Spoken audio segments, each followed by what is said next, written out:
আসসালামু আলাইকুম রহমতুল্লাহি তাআলা ওয়া বারাকাত। নাহমাদুহু ওয়া নুসাল্লি আলা রাসূলিহিল কারীম, আম্মা বা'দ। দেশ ও প্রবাস থেকে যেখান থেকে দেখছেন আপনাদের সকলকে জানাই শুভেচ্ছা। মুহররম মাস চলছে। আশুরা শরীফের রোজার ফজিলত সম্পর্কে কিছু আলোচনা করব। নবী সাল্লাল্লাহু আলাইহি ওয়াসাল্লাম হাদিসের মধ্যে কি বলেছেন সেটা আমরা দেখব। কিতাব সহিহ মুসলিম শরীফ হাদিস নম্বর 2012 মধ্যে অবশিষ্ট আছে। সহিহ খুজাইমা হাদিস নম্বর 2074 মধ্যে এই হাদিস অবশিষ্ট আছে। আন আবি হুরায়রাতা ক্বালা রাসূলুল্লাহি সাল্লাল্লাহু আলাইহি ওয়াসাল্লাম আফদালু সিয়াম বা'দা শাহরি রমাদান শাহরুল্লাহিল মুহররম। হযরতে আবু হুরায়রা রাদিয়াল্লাহু তাআলা আনহু থেকে বর্ণিত, নবী মুহাম্মদ সাল্লাল্লাহু আলাইহি ওয়াসাল্লাম তিনি বলেন, রমজান মাসের পরে মুহররমের রোজা সবচেয়ে উত্তম এবং সর্বশ্রেষ্ঠ রোজা।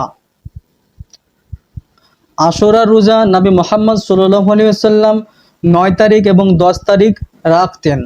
আকদা নবী মুহাম্মদ সাল্লাল্লাহু আলাইহি ওয়াসাল্লাম একদিন মদিনা মুনাওয়ারাতে উপস্থিত হলেন।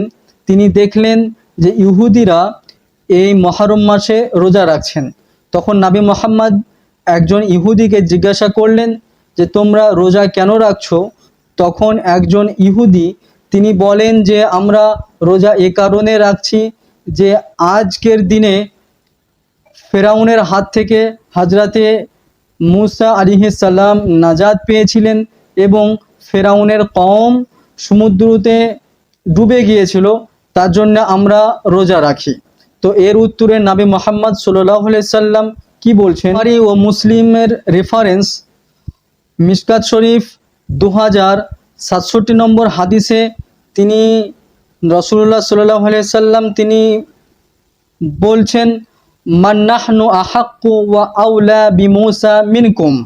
নবী মুহাম্মদ সাল্লাল্লাহু আলাইহি সাল্লাম বলছেন, শুকরিয়া আদায়ের বিষয়ে আমরা সবচেয়ে বেশি হকদার। আসামাহু রাসূলুল্লাহ সাল্লাল্লাহু আলাইহি ওয়াসাল্লাম ওয়া আমারা বিসিয়ামিহি। এবং রাসূলুল্লাহ সাল্লাল্লাহু আলাইহি ওয়াসাল্লাম নিজে রোজা রাখলেন এবং তার সাহাবা একরামকে এই আশুরার রোজা রাখার হুকুম দিলেন।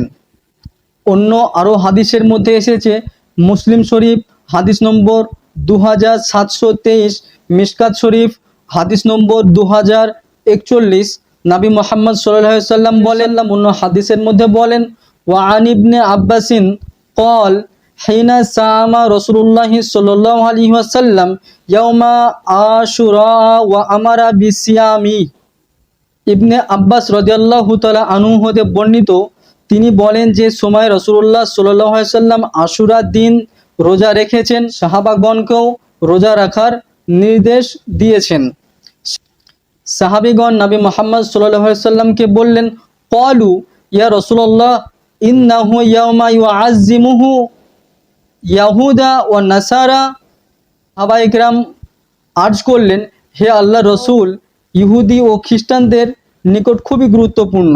তখন নবী মুহাম্মদ সাল্লাল্লাহু আলাইহি ওয়াসাল্লাম তিনি বললেন, রাসূলুল্লাহ সাল্লাল্লাহু আলাইহি ওয়াসাল্লাম লা ইন বাকিতু ইলা কাবিল লা আসুম মান আত্তাসি, রাওয়াহু মুসলিম। তখন রাসূলুল্লাহ সাল্লাল্লাহু আলাইহি ওয়াসাল্লাম তিনি বললেন, যদি আমি আগামী বছর জীবিত থাকি তাহলে অবশ্যই 9 তারিখেও রোজা রাখব। তাহলে এই হাদিস দ্বারা প্রমাণ হলো যে নবী মুহাম্মদ সাল্লাল্লাহু আলাইহি ওয়াসাল্লাম আশুরা রোজা রেখেছেন এবং তিনি সাহাবা ইকরামকে রাখার জন্য নির্দেশ দিয়েছেন। এই আশুরার রোজা মুহররম মাসের 9 তারিখ এবং 10 তারিখ রাখার কথা নবী মুহাম্মদ সাল্লাল্লাহু আলাইহি ওয়াসাল্লাম তিনি বলেছেন।